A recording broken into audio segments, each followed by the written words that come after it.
What's up, everybody? Welcome back to the Power Rankings, guys. We're here power ranking anything and everything Survivor Michigan. As always, I'm Paul. I'm here with Joe. Hi, everybody. And man, what another episode of Survivor Michigan. Yeah, I am still shook by the ending. Paul and I were texting afterwards. I was just shook. I don't know if it was I was traveling for work. I was very tired on Saturday, but I was like, I got to catch up on Survivor Michigan. So I don't know if that played a factor, but I was shook by the whole episode. This was emotional. I'm recording from my bed tonight because I'm still full Bridget Jones, Elle Woods after Warner breaks up with her. I just cannot handle the emotions of this episode, man. Yeah, Holy cow. It was tough. It was tough. Yeah, but again, we are really, this season is cranking. So much is happening. We're just moving forward. So let's get into it. So we start out with Lucy and Adam. And again, loving all of these Pawnee people as usual, but I like this Lucy and Adam duo here. I think this is a good duo for both of them. And we get Lucy the Idol Inspector is happening at one point, which is another our fourth or fifth spin-off series of Survivor Michigan All-Stars.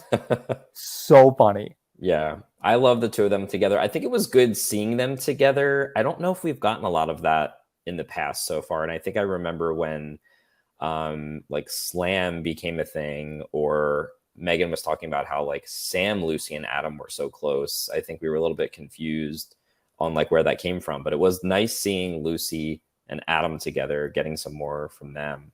And yeah, Lucy breaking down the fake idol was incredible. So good. And again, Adam is in the hub of everything, because we also see Adam with Sam here. Just saying, Adam, more Adam love. Aaron is having a reaction to Dylan being voted out. Yeah. It's a lot. It is a lot. I get it. Survivor is emotional, and I'm an emotional guy. It's a lot.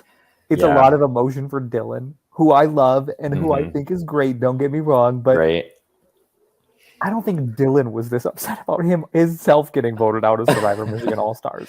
No, probably not. I think totally get it. I mean, if you lose an ally early in the game, that's always tough. And like Erin mentioned, she has not really played the game without Dylan before. So I think this will be a really good test for her. She can kind of try to stand on her own. And she has a lot of other connections that she's talked about. And we've seen her meet with people before. So I don't know if it's necessarily a bad thing. I mean, we'll probably talk about the tribe that she ended up on. But I don't know. I think it'll be interesting to see where her game goes from here. And I think it'll be a good test. She doesn't have sort of this Dylan shield anymore. And it's still, we're getting into the season, but there's still a lot of game left. So I'm interested to see what she's going to do now without him. Erin's a fighter, and I think she's at her best when she's fighting. Yeah. And so that's the side of her I like to see, which we do get to see later in the episode. Andrew and Bailey have a meeting that pays dividends later in this episode that I don't really want to touch on it now. I just want to put in your mind, remember that early in the episode, Andrew and Bailey had a productive meeting. Yes, perfect. Incepted. Okay. A less productive meeting is Cooper and Sarah, which she calls him a turd wad. That's a direct quote from Sarah. And then it gets the days since Cooper last screwed you meter begins. That was marvelous. I love that. So good. Sarah is on one this season. She is. I think there's something about being a first boot that when you get that second chance, you're just milking it for all it's worth. And Sarah has been TV gold this season. I love it. Yeah. Also, should we be starting a meter days since Cooper last took his shirt off? Yeah. I feel like that. I feel like that would be changed more often. See that? Yeah. Yes. That'll be our update each week. Sam is mad at Megan and Jackson, so he's gonna try and throw a wrench in their game, and he's gonna do it by consulting the Joker, Kevin. The Joker. I want to also incept this idea into your mind and for a conversation we're gonna have at the close of tonight's episode. But is Kevin the Joker of this cast? I mean, yes. Okay. Yeah, I guess he kind of is. I mean, if it's not Kevin, it might be Sam. So That's I true. guess that makes sense. Yeah, maybe Sam is projecting a little bit by putting Mhm. Kevin on the Joker card. I agree wholeheartedly. Jackson. I have some notes here about Jackson that I literally cannot read, but I'm sure it's him being hilarious because he's so funny in this episode. Yeah. And he's talking about like he wants to work with predictable players and he does not want to work with Kevin. And then by the end of the episode, like basically his whole game ends up tied to Kevin one way or another moving forward. Yeah. And I'm just like, this is so like Jackson. It's very so poetic. good. I love it. Way. Yeah. Because if Jackson and Kevin are both supervillains, right? Mm-hmm. Kevin really is kind of more like the Joker-ish randomness, want to watch the world burn, whereas Jackson is a lot more like the Lex Luthor type villain, like the very like I have a purpose, I have one goal that I want to accomplish, and I'm going to do anything to accomplish that goal villain. Yes. As opposed to the I want to see people cry villain.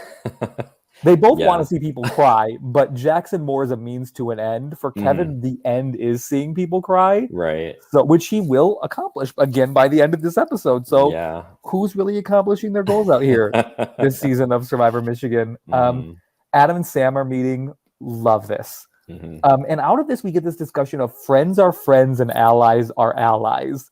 And boy, isn't that the theme of Survivor Michigan All-Stars thus far? Yeah, that was a great quote. I was like, that needs to be on a shirt or something. I will buy it.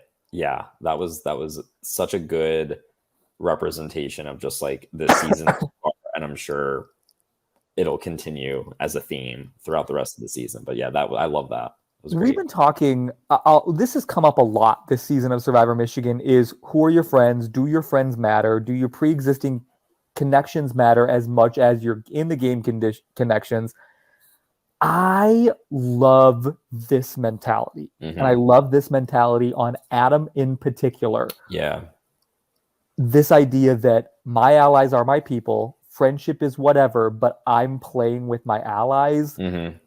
Yes. Yeah. Yes, Adam. Keep going. Right. That's the perfect way to do it, because this season does have a ton of connections, and like that doesn't necessarily mean you're going to get far just having a lot of connections. So I think his mentality is the perfect way to go about it. And yeah, like you said, that was for him to be kind of maybe like modeling his game in that way, I think is the perfect way to navigate the season. A wise woman once said, F your friends, literally. And she was right then, and I think she's right now.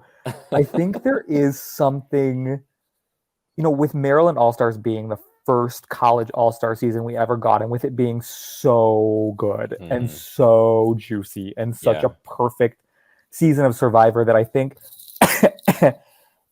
watching this as an analogous to that season is so good, because you can draw parallels and say the people who are willing to play flexibly, make new friends, build new relationships are the people who are going to be the most successful in this game.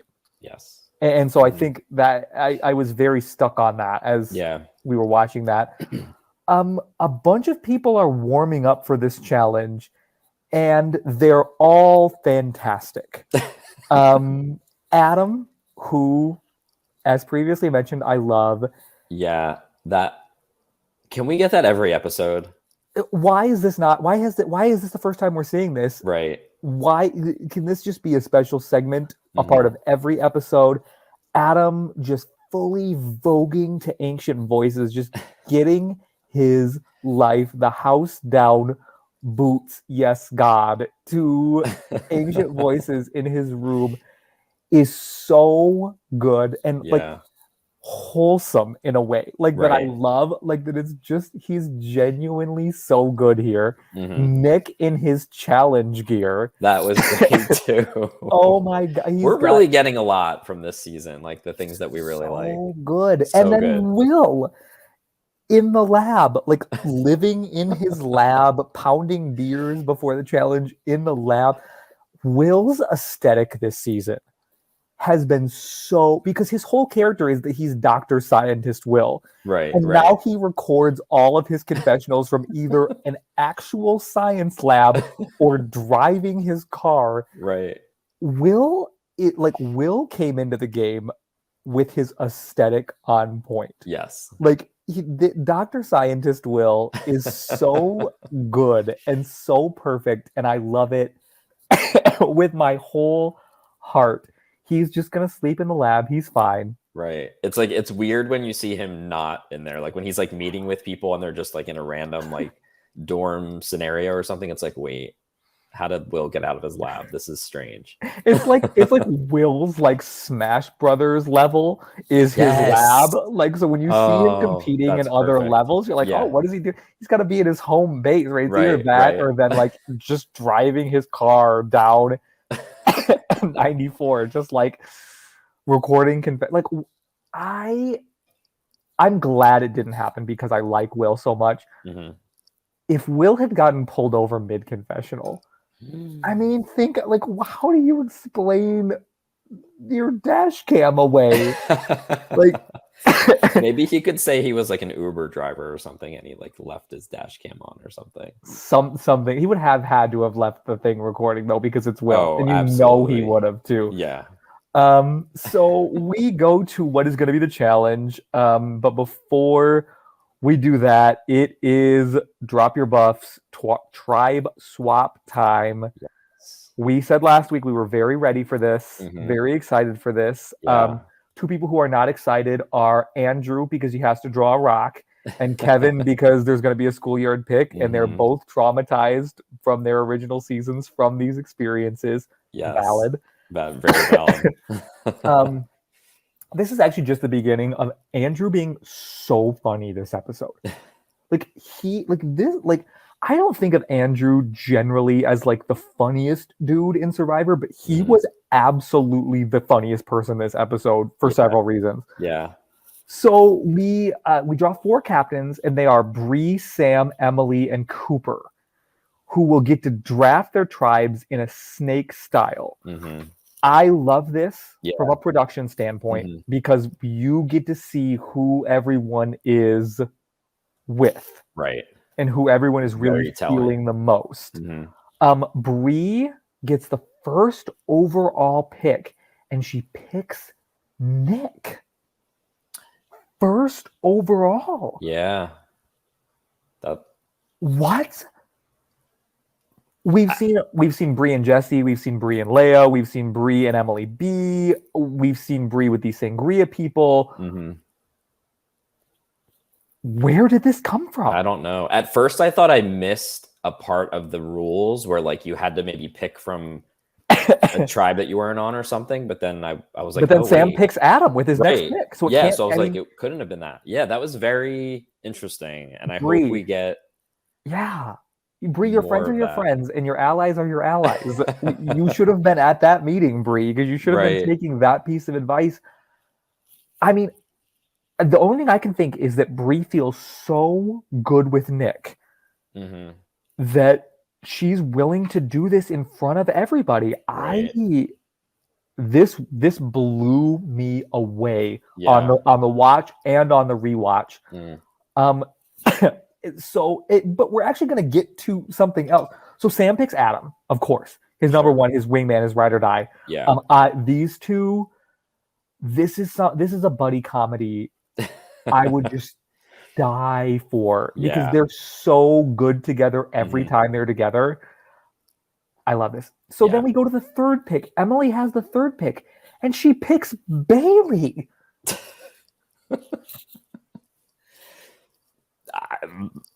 Yeah. Why? Although we do find out later, and I don't know if we knew this before, that they are really good friends. Yes. Emily was talking to some mystery person that was like giving her whatchamacallit. Oh my gosh, I can't think of the word. Advice, giving her advice on things. And I was like, well, who is this mystery person? And like, yeah, they were listed as roommate. So just roommate. Right. Doesn't get a name. Roommate, whoever that Yeah. is. So yeah, at least we kind of got a little bit of that afterwards. So it was like, okay, it kind of makes sense. But yeah, that was also a very interesting pick. Your friends are your friends, and your allies are your allies. Yeah. And both of these picks put both of these women who are in a great spot in a much less great spot. Yeah. For no reason. Mm-hmm. Why these first two picks off the board aren't Jesse and Leia? Because if I'm here, the last thing I want is for Leia to go with what obviously happens next to Cooper's team. Right. I need those two to not be together. Yeah. If I'm either Bree or Emily B. Mm-hmm. And so what happens next is Cooper gets, because it's the snake draft, right? He gets the 4th and 5th pick, and he snags Leia and Andrew. Yeah. Now, I could take Cooper to task for also picking Leia, but there's nobody else for him to take because Nick and Bailey are both off the board. Mm-hmm. The only other person from his original tribe that's there is Andrew and Sarah. Mm-hmm. And obviously he's not picking Sarah. So this, I'm fine with this from Cooper. I think this is great from Cooper from a lot of standpoints. And Cooper is the only person to this point thinking, how can I build a challenge strength team? Mm-hmm. And so outside of picking Jackson, he picks the two people you would pick for your challenge strength team, which is Leia and Andrew. Right. And they just happen to be his two closest people in the game. So this is Cooper Bree and Emily letting Leia fall to Cooper here is that was a choice for sure. Yes. And I'm afraid it's going to come back. It could come back to bite Emily next week. More on that later. Yeah. So we circle back around and Emily picks Will. Mm-hmm. Great pick. Yeah. Probably should have been her first round pick. Possibly, maybe, who knows? Doesn't matter. She gets it now. Yeah. Sam picks Lucy. And again, Sam ends up stacked. Right. Sam he knows what he's doing. Mm-hmm. His friends are his friends, and his allies are his allies. Right. And he's picking them both. He's picking them both. He's picking correctly here. Sam and Cooper have drafts of the century here. Yeah. Bree picks Sarah here, which, given the makeup of the board, there's still 2 original Sangria people left on the board. Well, no, I'm sorry. She picks Sarah and Jackson at this point. So she does pick one Sangria person. She doesn't take Kevin, the other Sangria person, off the board. She doesn't take Jesse. Yeah. Bree. And I understand taking Jackson to vote him off. Like, I get that. Right. But Sarah over Jesse? Like, Jesse's sick. Who cares? Right. I don't care. Yeah. Both Bree and Emily never taking Jesse, I feel like is such a mistake. Yeah. Because I will say this last round is all let's pick the person we want to vote off. Because the last 4 people who get picked are all the also-rans and Jesse. Because Bree takes Jackson for her team, Sam takes Aaron for his team, which I think is double brilliant from Sam to take Aaron and not Megan. Because Megan has those relationships with Adam and Lucy, and she's so dangerous. And I think Sam, more than anybody in the entire game, is the only person that understands how dangerous Megan is.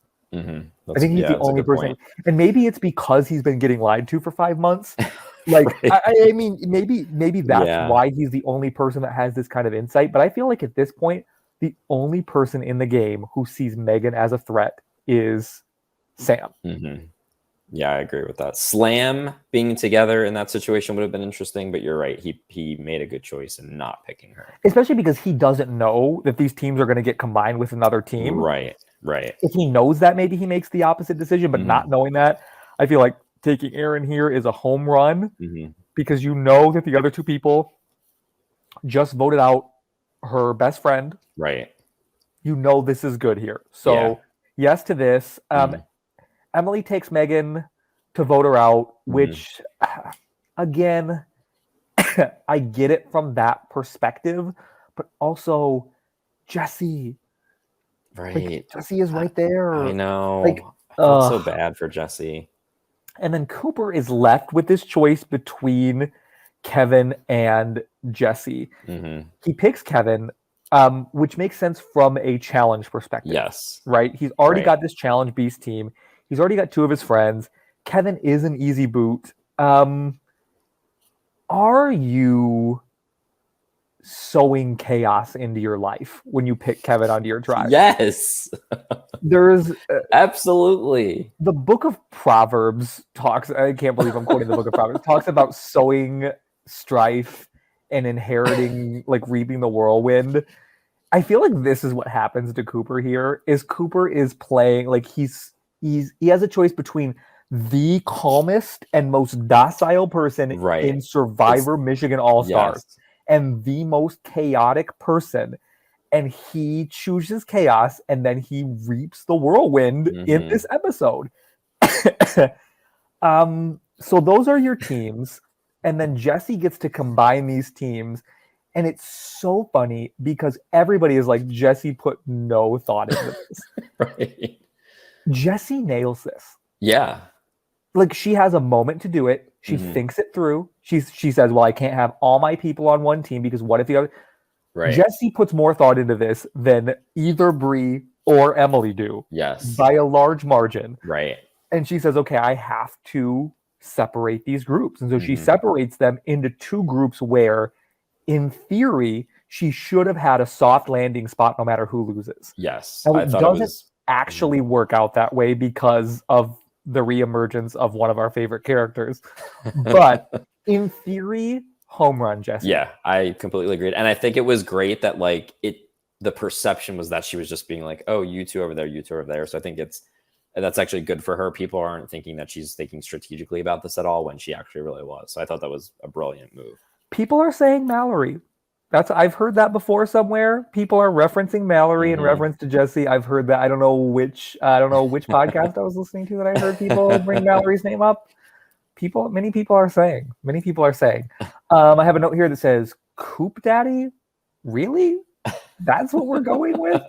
Coop Daddy? We just have to stop here. Shrug. Brady, I love you, Brady. I love your energy. I don't need Coop Daddy in my life. I don't. I'm good on never hearing that. Let's leave Coop Daddy in 2019. Let's leave Coop Daddy in 2019. Further back if we could. But so then we go on to my favorite Heroes versus Villains challenge. Dig up the bag, run it back, dislocate Stephanie LaGrosse's shoulder. Break a pinky toe.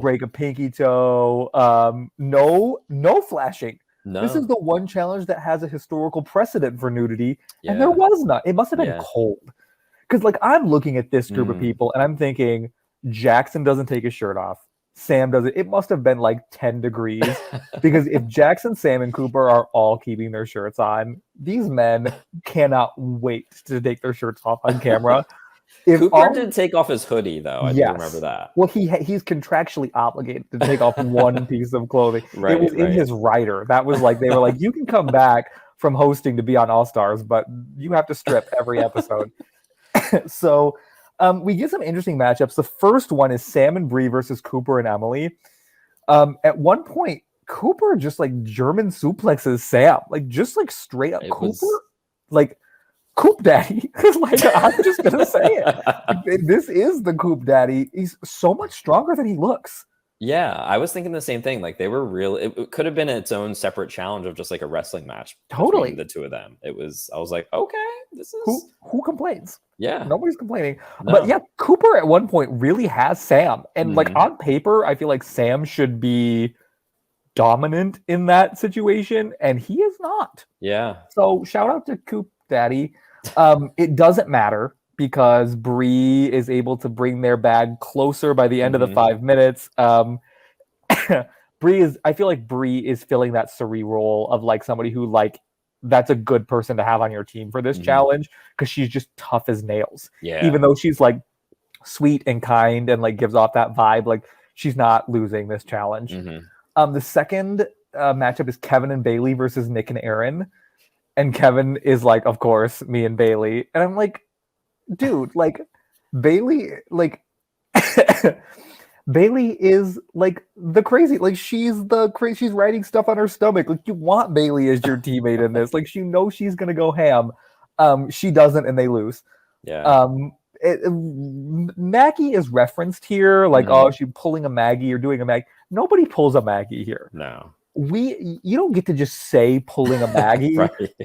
in this. No, if you're only Maggie can pull a Maggie. You have to do something spectacular to pull a Maggie here, okay? Like this isn't even a half Maggie. This isn't a quarter Maggie. No. I hope somebody pulls a Maggie this season. Yeah, but this wasn't it. No. Lastly, we have Adam and Jackson versus Leia and Megan.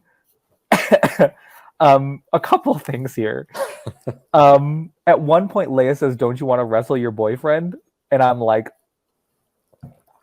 yeah, that was like, eek. I'm like, I'm fully cringing. Yeah, big and cringe I'm moment. also thinking like there are still several people in this game who I think don't know about Jackson and Megan like not actually being broken up. Yeah, that's right. Like, how much cringier was it in that moment? Like for those people, like what a nightmare. Right. Jackson continuing his streak of doing nothing, and I'm glad he references it later because yeah, that was hilarious. Nothing. This nothing. The flashbacks to him just like sitting around doing nothing. He is Survivor Michigan's Nepo baby. Like that's what I have here. Like he is just like never gone to a tribal council, whatever. So good. Andrew, again, after this challenge, it's like when you take pre-workout. I don't know if you've ever taken pre-workout before. No, heard things though. Yeah, it's like when you take pre-workout and then something happens and you don't get to go to the gym, so you just are there in the moment. Oof. That's what Andrew is giving me in this challenge. Is like he took the pre-workout and then all he got to do was draw a rock. Yeah, and so he's just like so amped up, and Cooper's like, "Nah, man, you didn't want to play," and Andrew's just totally deadpan, just goes, "I wanted to play."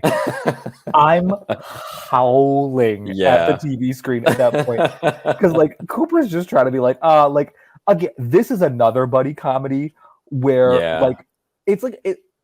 Cooper is like this like fancies himself this like mastermind, and I'm gonna be in the middle of every vote, and inflexibility is the key to whatever. And Andrew's like, I wanted to wrestle somebody, and I didn't get to. I hate Sam. I hate Will. I hate, like. He's so good. Andrew, oh my gosh. Love him. This week's nudity goes to Adam. So we're 4 for 4. Adam is fully... So Adam almost pulls a Maggie here because he is doing a confessional from the shower while he is naked. But he's not drinking. So it's not a full Maggie. Although, have you been seeing the drink recipes Adam has been posting on Twitter? Like after every episode? I wish I wasn't doing dry January because I would definitely try some of them. I'm not doing dry January. I'm just not that clever. But yes, that'd be great. Snaps to Adam. I mean, our love for Adam is well known. He is bringing it. This Adam and Sarah both both saw the assignment, and they were like, "Yes, like we understand the assignment. Exactly. We are here to deliver," and they have consistently. Jesse also says, "I am terrified that Leia will get a gun in the Marines." So funny, especially coming from Jesse. She's like, "I'm glad she's on my side because I'm terrified of her," and I'm like, "Yeah, someone else will learn that lesson later in this episode." Right. Will jinxes himself in the car. Don't jinx yourself playing Survivor. Don't ever say, "I'm in a good place this week. I'm not getting voted out." No. Famous last words. I think that's happened to me in every live game I've ever played. Is the round I got voted out, I said, I'm good. I feel good Oh in this round. no. Like I think every single time I've gotten voted out. So Ugh. this is as much for me as it is for Will. Jackson finds a real idol. Once Yeah. again, Survivor Michigan's Nepo baby is doing the least, and he just walks up to the volleyball net, just plucks the clue right off. Right. She goes, "Oh, okay, I know where this is." Just walks up there. Nobody's taking the idol, even though they all have multiple clues where it is. Just snatched it. Oh, okay, here we go. Jackson has an idol. Yeah, walks up to the comfy chair. There it is. Damn it, The luck on his side is insane. This man, some guys really have all the luck. Like, how do you? I'm not even getting into it. Pass. Just yeah. pass. The man has never seen an episode of Survivor Michigan. Does not know who half these people are. Still at the final 17. Has never met half these people. Has played in basically none of the challenges. Right. Has done nothing. Has not had to vote anyone out. Not had to vote out. Not had to vote anyone out. Done nothing. And now he's in the game with his girlfriend and an idol. Mm-hmm. Yeah, that's some stuff right there. Will's math. Will is doing Brad Culpepper math in the car at one point because he's like he's like 4 into 8. We're good. And I'm like, 4 into 8, you're not good, Will. This is Brad Cole because he's like, we're in control, Sangria, because there's 4 of us. Yeah. And I'm like, honey, no, like that's not how. I mean, and this hubris is what is going to eventually cause all the trouble on this tribe, is because they make no attempt to curry this 5th vote that they need. Right. Because at the beginning, right, it's 7-1, everybody's voting for Megan. Yeah. But there's no way that Cooper is ever going to let that happen. Because Cooper is too good. And Andrew is too good, too, to say, okay, we're fine. We're just going to vote Megan out and let Jesse come be the 5th Sangria member on this tribe. Yeah. I mean, there's no... I mean, the idea that they thought in an All-Stars game everybody was just going to vote Megan off is so... The hubris. The hubris. It's a Greek tragedy, what happens to Will here. But it's all because he's looking at the situation like nothing can go wrong. And so they're openly they're openly saying like, yeah, it'll be Megan this week and then probably Andrew next week or like whatever. Like they don't understand. Like it's crazy. Yeah. It's crazy how this goes down. And once again, it does not take long. Megan is right in the middle again. I know. Pretends to be shock mean. Like, of course she is. She's so good. My beef with Megan, though, is that Megan is doing a confessional where she's like, it's so terrible to have to make these decisions. And that's not the Megan I want to see. Yeah. Here. I don't want season 4 Megan to make a reappearance here. I want All-Stars Megan saying, yes, I am driving this train. I am making all of, because she has made she has been the swing vote at every tribal council she's gone to. Everyone, she has made the decision of what happens here. I want her celebrating this. I want her going, yes, I'm Megan. I am in the I'm the godfather that everybody else thinks they are. Right. I don't want her lamenting this in confessional. I don't. Yeah, let's leave that in last week's episode. Hopefully we see All-Star Megan again next week. I agree. Tomorrow. Yeah, tomorrow. Yes, correct. Nick and Sarah. I like this. Nick and Sarah are positioning themselves on New Sangria, right, to be in the middle here. And at one point, Sarah is even saying, WWCD, what would Cooper do? And of course, I think we both know the answer to that question is take off his shirt. Yeah, exactly. But in a game context, this is so good. Yeah, they are putting themselves in a really good spot. I think, I love the two of them together. I didn't mention in the beginning, but they were both saying in the beginning of the episode that they both regretted voting out Paddock, which I didn't like to hear. But Now with the swap, it gives them more options. And like you said, they're in a good spot in the middle there. So I think that's the perfect place to be. I feel like we've all been in that post-tribal regret mode where Mhm. like you go to tribal, you do it, and then like maybe like you get like a break or you get a moment and you're looking back at it like, oh, Mhm. I think, especially like in a live game where it moves so fast. And then Yeah. when you get that one moment of clarity, you're like, oh, I think I messed that up. But even in this college game, the gameplay is so intense right now and Mhm. so like seems like constant and pervasive that like you would need that moment of clarity after a tribal council. Right. What I like is that they're both like Nick is openly saying this was bad. Mhm. I made a mistake. Let's move on. Right. This is what I Right. like to see from Nick. Yeah. Nick always knows what's going on. He's always got a good read. Mhm. His struggle always was, what is he going to do about it moving forward? And I feel like Yeah. this thing with Sarah that we're seeing with him is Nick saying, I'm putting myself in the power position for this Mhm. next vote. And I love it. Yeah. Agreed. Yeah. Sam and Nick.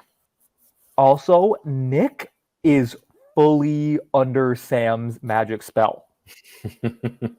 Sam is so good. Yeah. He's a Sam magician. is so good. He's a magician.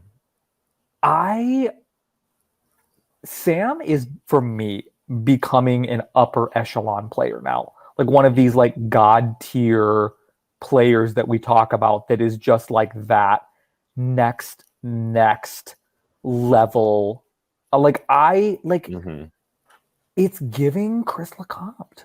And I don't say that very Wow. often. I never say that because you know how I feel about that. Yeah. But like it's giving like Masters of the but like in some ways like I see their arcs as so similar. Mhm. Like they're both these just master survivor players who like neither one of them won their seasons, but they both probably made it further than they should. And Yeah. then just Yeah. come back to All Stars just like in like absolute master mode. Mhm. Sam is so good. Yeah. I agree. This meeting of these four people, these Sangria people, this is why you have to go to a pre-merge tribal council. Yeah, that's a great point that you bring up. Like yes, you need to at least go to one. Because 'Cause if this meeting happens in episode 2 instead of episode 4, this Yeah. blow up doesn't happen. Right. I Like if agree. they're able to vote out one of these people in episode 2, this whole thing does not Mhm. happen. Yeah. And it's a disaster. It's so because like again, the hubris of like Kevin is very clearly on the bottom of these four people, Mhm. and it's almost a perfect redux of what happened with Slam, where it's like you Yeah, have these right. three people and Mhm. this fourth person who is clearly on the outside, and yet is the linchpin of this vote, and they're just not like there's no yeah. Yeah, a lot of mistakes. And then apparently Ian watched The Genius in the off season because we're flashing back to 2 days later to this conversation with Kevin and Bailey that's also horrible. Yeah. The last 25 minutes of this episode are it's like you remember when they used to have like those like world's wildest police chases like compilations on TV, and they Yeah. were just like car crashes and like all this Yes. stuff. That's what the last 25 minutes of this episode is That's a like. great It's just like analogy. watching car crashes Mhm. and like bank robberies and all this stuff, and you're just like, what? Like, can we get a moment to breathe? Like, Right. it is nonstop action and it is lunacy from Yeah. several of these people. Bailey, who is on the other side of this, in the exact same situation with four people, not in the majority, has Kevin come to her being like, I want to flip with you. And she's like, why? Bailey. I have so many thoughts on Bailey in this episode because at the end of this episode, Bailey might be in the best position in the whole game at the end of this episode. Oh my Truly, gosh. through almost no fault of her own. Yeah. What is she doing? I don't know. I like Bailey. Yeah, I same. wanted to see Bailey play again. I think Bailey should be in a good position, but you have to tighten up the fundamentals.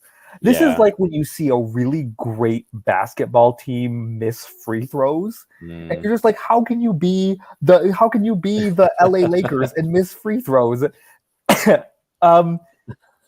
Bailey eventually stops grilling Kevin enough to let him flip to her side and let him form what is probably the most powerful group in this game of Kevin, Bailey, and Megan, who now completely control this tribe. Yeah. Okay, sure. Yeah, Why not? sure. Wasn't on my bingo card, but sure. Andrew says something interesting here that I think is absolutely correct, but not for the reason he thinks it is. Okay. Andrew is sort of roasting Kevin in this confessional, and he says Kevin plays the game like he thinks he's at the center of the universe. And my response to that is yes, but that's why this is going to work out for him. Yeah. Like, right. He plays the game like he is the most important, and he is the only important person in the game. And that's why he's able to pull this off. Because it would be so easy for him to just stick with Sangria here. Right. And vote for Megan, or try and flip it and vote for Andrew, or whatever they would have ended. Because it wasn't going to be Megan. Megan's so good, she's not getting voted out here. There's no way. Exactly. But like, flip and vote for Andrew, stick with those people, whatever. He doesn't do that because that's not what's best for Kevin's game. Right. It's not. And Kevin, and this will actually come up again at the end of the episode when he and Will are sitting on the curb. And Kevin's like, I had to do what's best. And Will's like, you had to do what's best for you. And Kevin's like, yeah. Right. Kevin does view himself as the center of the universe for better or for worse. And in season 2, it screwed him because he viewed himself as invincible. And that's what I was like thinking. I was thinking about that. And I think they even did like the flashback of him like voting out his allies and stuff. So I was just like, I was just sitting there. I'm like, he's doing this again? Like this early? My brain couldn't compute it at first. And I think I've had a few days to like process the episode, but I just couldn't. I like could and I couldn't, because I was like, we've talked about like, is Kevin going to come in and play like a different game than his first time? And like, he's kind of not, and he's doing these same things, but like in this case, for now, it sort of has worked out in his favor. You know, we'll see how long that lasts, but I just couldn't believe it. I can't believe he was like, yeah, like I'm ready to take out Will, who was like one of his close allies in this. Here's the thing. I am going to change my Twitter name to Kevin Defender this week because I actually think Kevin played brilliantly this week. And I know, like, based on everything I've read and heard from the community at large, that is not the most popular take on what happened on Survivor Michigan this week. I actually think he killed it. Yeah. And do you know why I think he killed it? For one reason. Because your friends are your friends. Your allies are your allies. And Will, while they clearly had a friendship, a personal friendship, and Will was clearly defending Kevin and all of those things, where does Kevin fit in? If Will has to pick between Emily B and Kevin, I don't think he's picking Kevin. Yeah. I don't even know if he's picking Kevin over Leia, really. Maybe? Is he picking Kevin over Jesse? Yeah, no, that's a fair point. And I think, right, like thinking back on it, I think, yeah, maybe like the loyalty there would have been like not short-sighted, but just like it wouldn't have gone far in the game. Like, had they all made merge or something, like you're right. Like Kevin was probably not in Will's top 3. So I think it was almost like a case of Kevin sort of like striking first before Will had the chance to, like 5 rounds later. type of deal. So yeah, I think it makes sense. I think, yeah, I mean, right. I mean, Kevin got what he wanted out of this round. He has this like Megan Jackson Aaron connection thing that like everybody seems to like. Everyone tells everybody about it, but Bailey tells everyone about Bailey it. does. Actually, Yes, that's yes. right. But like, and that doesn't scare. Like, I think that's where I was a little bit confused. I'm like, that isn't scary to anyone. We're gonna get to that moment. Okay, Because perfect. it's explicitly said later in the episode. But I do have the note, first of all, of Kevin voting out all his allies in season 2 is so funny. And that montage is so funny. And Cooper pointing it out is so funny. It's true. And again, I don't think that's what Kevin is doing here. I think Kevin's game has evolved and improved, but that was a hilarious moment. Andrew, at one point, curses Will out, up and down. Cooper just looks at him and goes, "Jeez." And then Andrew's like, "I have nothing against Will." And Cooper's like, "What?" They're literally doing like a comedy bit, the two of them, and like Cooper is the straight man. He's like, "What do you mean you have everything?" He said my name. He's like, "You just cursed him." Like, Andrew is the comedy MVP of this episode. He's not the actual MVP, but he's the comedy MVP of this episode. There's just a GIF. Did I say GIF? What am I, a boomer? There's a GIF I need of Cooper just looking at him going, "Jeez." Yeah, that would be perfect. So funny. Also, Andrew's been eating the same lollipop for like 3 episodes, so I want to. What's going on with that? When's he gonna those caramel apple? It's one of those caramel apple ones though, which are bomb. Yeah, they take a while, but it's been like 3 I think maybe he's got like a whole bag. Probably. Maybe this is like a confessional thing for him. Yeah, I wanted to point that out. I'm glad you did, because it's actually not in my notes, and that's usually the kind of stuff, the kind of minutia I like to point out. So, why is Bailey tipping off Jesse about what's going to happen here? I have no idea. What? Very strange choices in this episode. Choices. What is going on? Which Jesse, I think, tells Leia, right? Is that how it gets? Yes. To the other side. Jesse's like, I don't know, because Jesse's openly like, I don't know if she thought this would make me trust her more or whatever, but the first thing I did was call Leia, which, yes, Jesse, good for you. Yeah, I love that she did that. Jesse actually, even though she's now in a bad spot on this tribe, had a good week. Yeah. This is the conversation that we were referencing earlier, where Leia and Cooper are in the car, and Leia's like, there is this 4 of Megan, Jackson, Aaron, and Kevin. And Cooper says out loud, that does not worry me one bit. Yeah. And I'm like, Cooper, did you watch Survivor Michigan season 1, dude?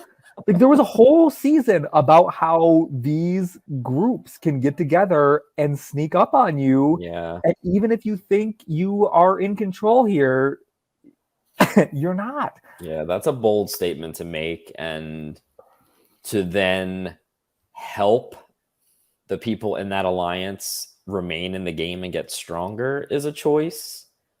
So yeah, that was very interesting. Yeah, I am worried about Cooper now, because I think Cooper's played a really good game so far, a really strong game. I think maybe getting Leia and Andrew both on his tribe, I think maybe he's feeling himself a little bit too much here. I'm nervous for him. Yeah, I was thinking the same thing. Kevin says there's a lot of psycho bitch in Will, and there's a lot of psycho bitch in both of these people. And I, at one point, Will is listing adjectives to describe Kevin, and he accidentally says erotic. I caught that too. I had to rewind it because I didn't want to bring it up on the podcast unless I was absolutely sure that the word he said was erotic. But I've now heard it 3 times. He calls Kevin erotic. That was great. It's so funny and it's so perfect, because when you get upset, that's like, we've all been there, where we get upset, where you just start like foaming at the mouth, and just so to see just that rawness captured on screen is so good. This Will going insane in the lab montage is a lot. Yeah. This is like super villain stuff. Oh, 100%. Like, I mean, he's got his drone. He's blowing up Kevin's picture. Like, whoa, next level villain vibes there for sure. The end of this episode is kind of like a flu dream. It's like I'm just watching it like, what am I watching? Yeah. Like that montage is so weird. But Leia actually says something great here that I want to point out because this is a big pro in Leia's column. She talks about how the game can make you crazy and how you have to fight against the game making you crazy and not let the game make you crazy. And she is so right. Yeah. And so correct. And this mentality, especially on Leia, who can be a very emotional person, who can be a very intense person, and saw her season 1 game, kind of the end game of that, all happen that way. I love her saying this at this point. Yeah, that was a great quote. You cannot let it make you crazy. And then we will see her at tribal council, like bringing the beers, like drinking the beer with her friend. Like, right. I will not let this game make me crazy. Yeah. This, like, maybe the biggest piece of advice to like future Survivor players, future college Survivor players, LRG players, org play, any kind of Survivor player, this might be like a cornerstone piece of advice right here. Yeah. Is do not let the game make you crazy. Yeah, that's great advice. It's so good. Will and Kevin, this postmortem on the curb is so, I don't know, what do you even compare it to? I was literally just thinking that, like, I don't even know. It's brutal. Yeah, it was like you could just like feel, you could cut the tension with a knife, and I was just like I don't even think I like blinked throughout that conversation. I was like, whoa. It's kind of like the phone call at the end of Call Me by Your Name, where it's just like so tense and uncomfortable that you're like, I need to be watching anything but, and then one person does cry afterwards. Yeah. So it really is like that. But like, but again, we get this conversation where Will is like, why did you do this to me? And Kevin is like, I did what was best for my game. I agree. And I think now is probably the time for us to hash this out. I think Kevin does the best thing for his game in this move by voting out Will. And here's why. Yeah. He can't stick with those 3 Sangria people. He just can't. It doesn't make any sense for his game to do that long term. He has his relationship with Will is a friendship. Like it is not, and is not as deep of an alliance. He doesn't, like, the other 2 people are openly talking about voting him out, both before this tribe swap and after. He has nobody on this other tribe aside from Jackson and Aaron, who, if he votes out Megan, that's no longer a thing for him. Yeah. He can't vote for Leia because Cooper won't do it. Right. He can't vote for Emily because Bailey won't do it. Right. The only person he can get of those 3 is Will. And like he says to Bailey, if it's between Will and Megan, Megan is better for my game. I think he's correct. Now, Kevin could get voted out next week very easily. Right. Because of the dynamic of this tribe. It could easily be Kevin next week. And that's why I want to say this now, because I don't want this to get retconned. Like, if he gets voted out next week, even if he gets voted out next week, this was still the right thing to do, because I think there's a very good chance he gets voted out next week either way. I think that's fair. It may, if he sticks with those 4 and they vote Megan out, and then Jesse comes on the tribe, it's absolutely either him or Andrew next week. And it just depends on if Cooper can get Leia and 2 of those people to see that Kevin is a bigger threat. But I think it's absolutely possible that Kevin gets voted out next week. Now, we have to look at this configuration as it stands now. Jesse comes into this tribe. You have this 3 of Megan, Bailey, and Kevin. You have Jesse, Leia, and Emily B, and then you have Cooper and Andrew. Now, it's entirely possible that Kevin gets voted out anyway. Right. Because those 3 Sangria could say, we want Kevin. Kevin, I don't know if he can get Bailey to vote out either Jesse or Emily B. And that's going to be the real kicker. Right. Because Yeah, Cooper's that's a not going really to vote good out point. Leia. Right. I don't think Andrew's not going to do it without Cooper.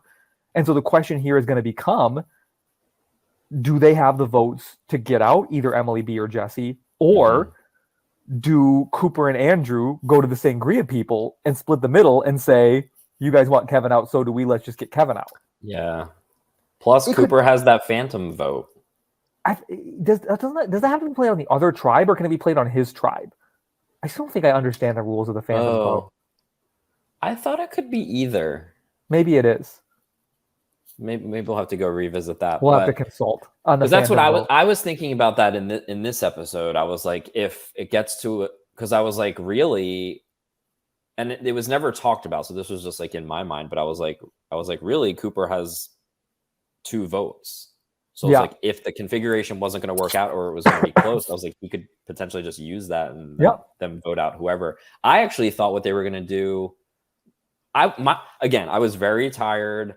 I was like trying to process the whole episode. It was crazy. I did not. This is how tired I was. Like, even all the Will footage we were getting, I really didn't see him going home at the end of that episode, which was like, that's why I think after the episode, I think I sat on my couch for like 10 minutes, just like in silence. I was just like, wait, what? I was like trying to text Paul like coherent sentences. But so I thought what they were going to do was, I thought Cooper was going to use his phantom vote and then frame Kevin for like voting out Will or something. That thought crossed my mind at one point, but that, Cooper's thing wasn't even brought up. But so yeah, we should maybe get clarification on that. Agreed. I actually agree with you that I think the episode did a really good job hiding which one of them was going home. Yeah. Because good. I'm glad you said that, because I was like, I hope it wasn't obvious, because I was shook. I didn't feel certain what was going to happen until we saw Will and Kevin on the curb. And then when Will was like, why did you do this to me? I felt pretty much like that was him saying, I know it's going to be me going home. Yeah, that's fair. Even then, I didn't know until the votes were read. And that, because then once that third Will vote comes out, that's how the rest of them decided to vote. But this is these 2 tribe dynamics are so good. This swap was so perfect. Yeah. Because I don't know what's going to happen on either side of this. Right. And I know, like, I always hate saying this, but I do hope that the other tribe loses, so Jackson's winning streak will finally be over. Because I really just want to see what happens and how the lines shake down on that other tribe. But yes. Getting back to the Kevin thing, though, like, I think everything you said was completely valid. I think I was seeing it more as like, he's voting out Will, who is such a like strong, well, maybe not as strong of an ally, but like a strong ally. And then I'm like, he's basically showing everybody on his tribe that he's willing to cut anyone. But I'm like, but now that I'm thinking about it, I'm like, he already did that in his first season. Yes. So this isn't new information that people are learning. So I think that was my initial thought. And now that I've had days to think about it and the points that you brought up, I'm kind of like, I see it from Kevin's point of view, and I agree with you that it made sense for him. But yeah, he could easily just go in the next week. I mean, multiple people said like they do not trust him. Yeah. So it was. It could easily be a 5-3 Kevin vote next week. Right. But that, like, I literally just prepared to come on this podcast and defend Kevin, because I think even if that happens, it doesn't matter, because I think it was just as likely to happen the other way too, because Leia's never voting for Cooper at this stage in the game. Right. And Emily and Jesse, I don't think, are voting for Bailey at this stage in the game. Right. And the question is, would they have voted for Andrew or Kevin? And I think it's frankly more likely that it was Kevin in that situation anyway. Yeah. So I think so, and I think sometimes you just have to take the shot. Sure. Yeah. And I love that. Yeah. And at least it was a good episode. And it was a good episode. Yeah. I don't know why I am feeling this kinship towards Kevin, because I don't play like Kevin. Like, that's it in a lot of ways is the very opposite of my game. I like that. I like anybody who comes back to All Stars with a lesson learned. And I think no matter what anybody tries to say, or no matter what they say in confessional or what they're saying on the podcast this week, I don't think Kevin is playing a season 2 game. I think his game has evolved. I think he's playing better. And no matter what the result is, I think he came in this season playing better than last season. And I want to give him his flowers for that. Cool. Okay. Power rankings. I have I usually let you do the names of power rankings because I never remember to do it. But I have 2 names. Okay. That for me are, I don't know if you can say battling it out. Okay. I don't. Maybe they're holding hands. But it's Sam and Adam. Okay. Nice. I do have Adam on my list. I love these 2. I have my Adam is just slightly above Sam because I'm worried Sam is gonna get invested in this Jackson Megan vendetta. Like this, he says like at one point in the episode, like I'm on my revenge tour now. And it's not, revenge is not a good way to play Survivor. Like it's just not a way to win Survivor. And I don't want to see Sam thinking that way. I want to see fun Sam from the first 3 episodes. Right. I want to see kooky Sam. I want to see Sam throwing grenades. That's the Sam I want to see. I don't want revenge tour Sam. Yeah. But this relationship that he's built with Nick is going to end up saving his life. Mark my words. Because I think Sam has Adam and Lucy 100%. Yeah. And I think because I think Sarah would cut Sam in an instant. 100%. Yeah. But I think Nick is going to be able to save Sam's life. And I think once again, the escape artist, the magician, is going to be able to escape again if his tribe goes to tribal council. Yeah. But I think Adam is the front runner to win the game at this point. I'm gonna openly say that. No, I have him highest. Again, I kind of do mine in like a little circle, but he's at the top. Circle. He's at the top of the Joe circle today. Just a great episode for Adam. He's in a great spot. He's playing way better than he did his first time around, so we love to see that. I think we've talked about this before. I think he is one of the like people that are like there. He's playing the game hard, but he's also having a great time doing it. Yeah. And that's fun to watch for us. It's just like an added bonus. So I completely agree. Adam's doing super well. Look at our 4 winners of Survivor Michigan. Like to that point, they are all people who had fun playing Survivor. All 4 of them are people who made the game fun for themselves because 100-day game is grueling. It's emotionally, spiritually, mentally grueling. And if you're, again, to return to Leia's point, if you're not making it fun, sooner or later, it is going to catch up to you. Yeah. And we've seen it every season. We've seen it every season of every college Survivor. The game will make you crazy and it will make you do crazy things. And if you are Adam in this point, protecting your peace like the way Adam is, I have nothing but good things to say. Yeah. All right. Who else is in the circle of Joe? I put Jessie. Yeah. I feel like she hasn't been in our rankings yet. At least not that I can remember. She's got strep throat.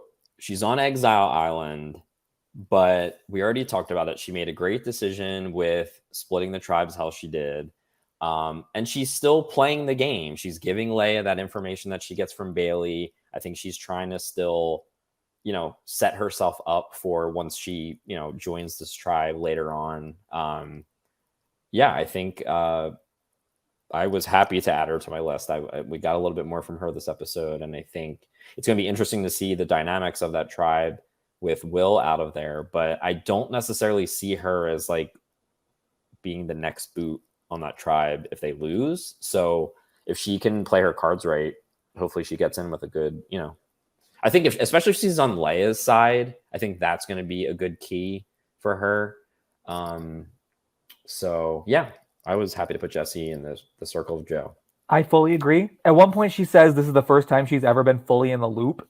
And while I'm not sure that's completely true, I think it is a good indicator that like she's in a much better spot than she's ever been. Like I'm definitely willing to say this is the best spot through 2 seasons Jessie has ever been in on Survivor Michigan. And I think she's playing. And again, in a 21-person cast, you don't need to be going nuts in the pre-merge. Right. If you're in a decent spot, like if you're in a fine spot, you don't need to be doing a bunch of fancy stuff because no one is going to remember this 3 months from now at Final Tribal Council. Exactly. Like, less is more in the beginning for sure. It's totally true. So yay for Jesse. Perfect. Who else? I did put Cavillan ?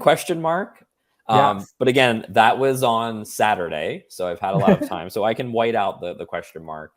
But I know, I mean, you've already pitched a great case on why the move made sense for him, and I've come around to that from my groggy watch during, on Saturday when I was half asleep. But yeah, I mean, he made a great decision. Like, he got his way, and whether it pays off in the long run or not, it was still him getting his way that round. And if you get your way in a round, I think that's kudos to you. So I agree.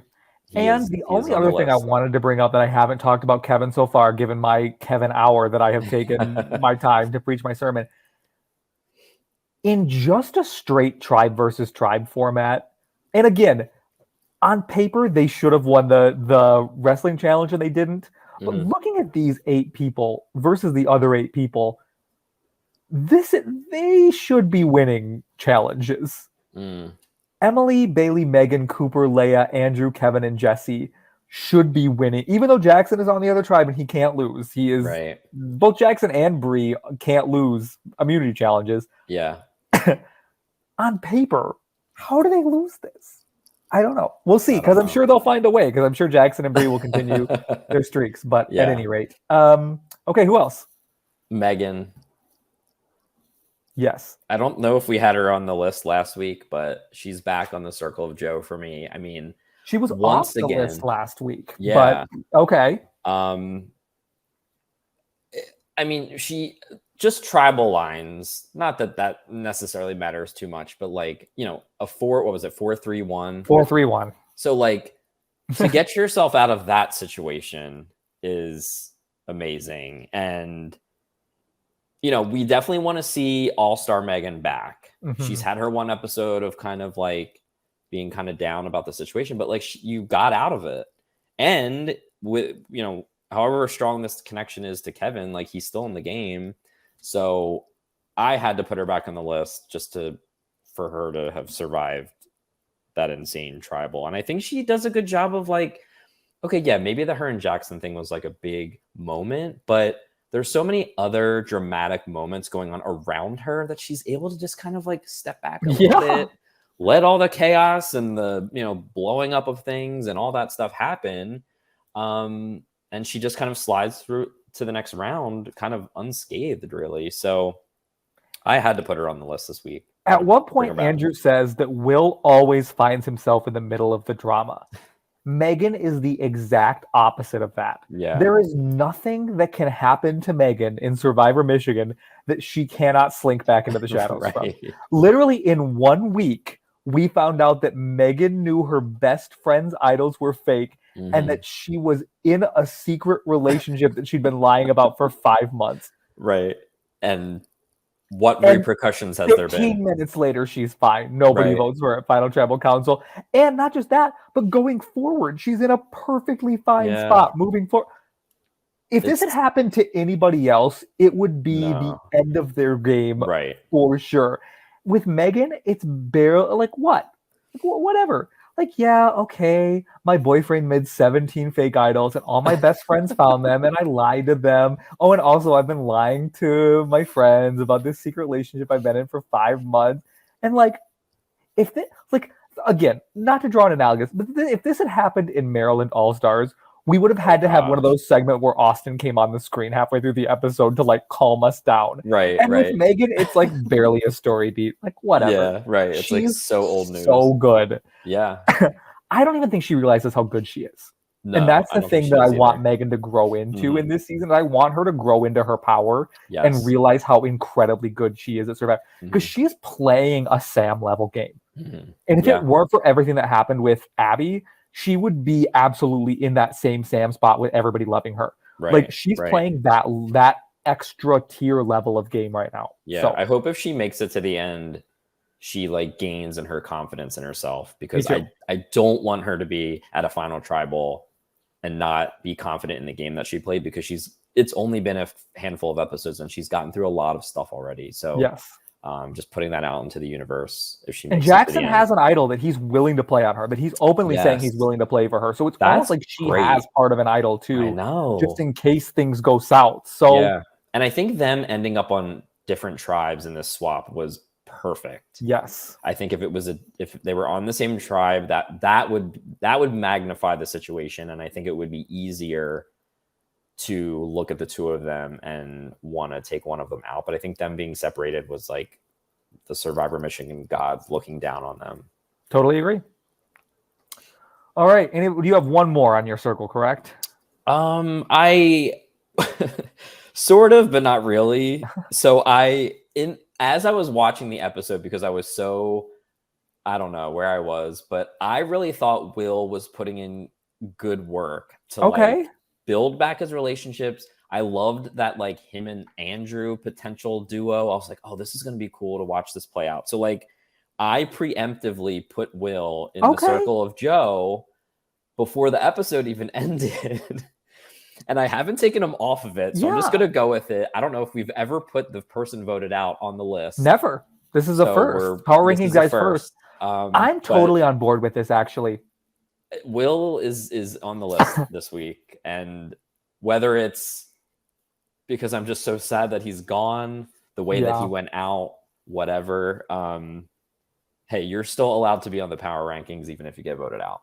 I think a lot of other people made a lot bigger mistakes than Will did this week, to be honest. I think Will's biggest mistake was over trusting in a relationship, which we've all done. Sure. And is like, that's how most people get voted out of Survivor, is by putting too much trust in a relationship.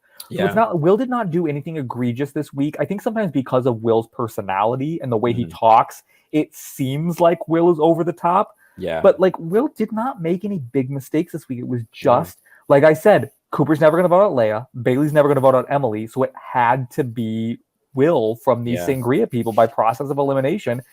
If it, like, any other version of this tribe, any other version of these picks, swap out and Will is fine. Right. Yeah. So cool. I'm perfectly fine with Will being here. We have one more thing to talk about, though. Yes. But I want to bring up officially on the power rankings, guys. You don't actually know that we're going to talk about this, but we are. Oh, boy. Okay. Have you been noticing something at the beginning of these episodes?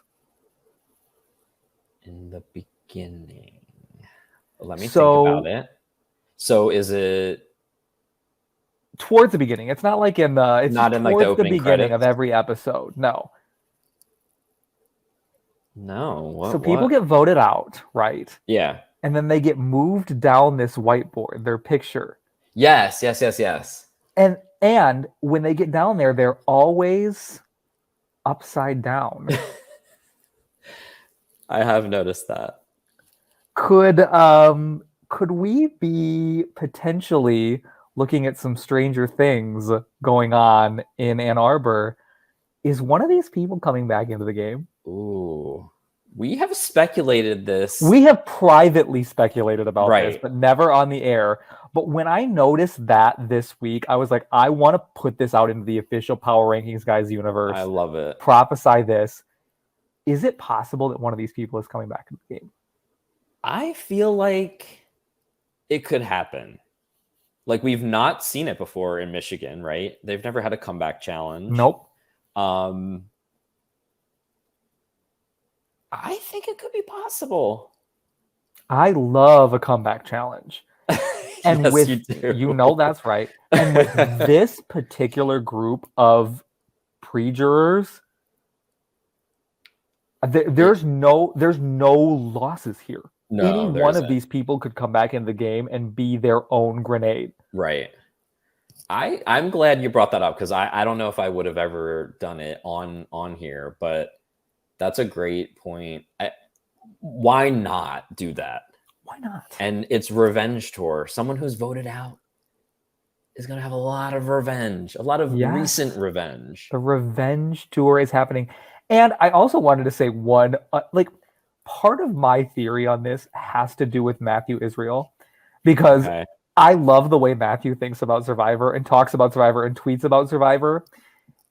And so, like, I'm mentally putting myself into the head of Matthew Israel and thinking, if he's in a production meeting thinking about All Stars, like, because, you know, you don't, like, when you're working on these games and producing these games, you don't always think of these ideas. But I'm like, if Matthew's in that meeting, Matthew is at least bringing up the idea of a comeback challenge. Yeah. 100,000%. Yeah. So I want to plant my flag here as Power Rankings guys and say, we think there's going to be a comeback challenge, and further plant my flag and say, I think it was Matthew Israel's idea. I think he was the one that pitched it in the meeting. I love that. I could be wrong. There are several as we saw during the Discord chats, there are several incredible Survivor minds in these Discord chats on this production team. So I don't want to go too far down that rabbit hole, but I am sticking by it. Let's see. Yeah, I could see them doing like they come back as a third tribe before the merge, and we get like a Pearl Island situation. That would be the messiest fucking tribe, Joe. Yeah, I know. Look at the breakdown of that tribe right now. I know. Can you talk about chaos? I would like to see those people on an actual like edge of extinction. Right. That's just what I was living, just thinking. Like, working, loving together. If this happens, can we get like them in a group together, or like doing confessionals or something? Like, let's just manifest it at this point. Now that the snowball is rolling down the hill.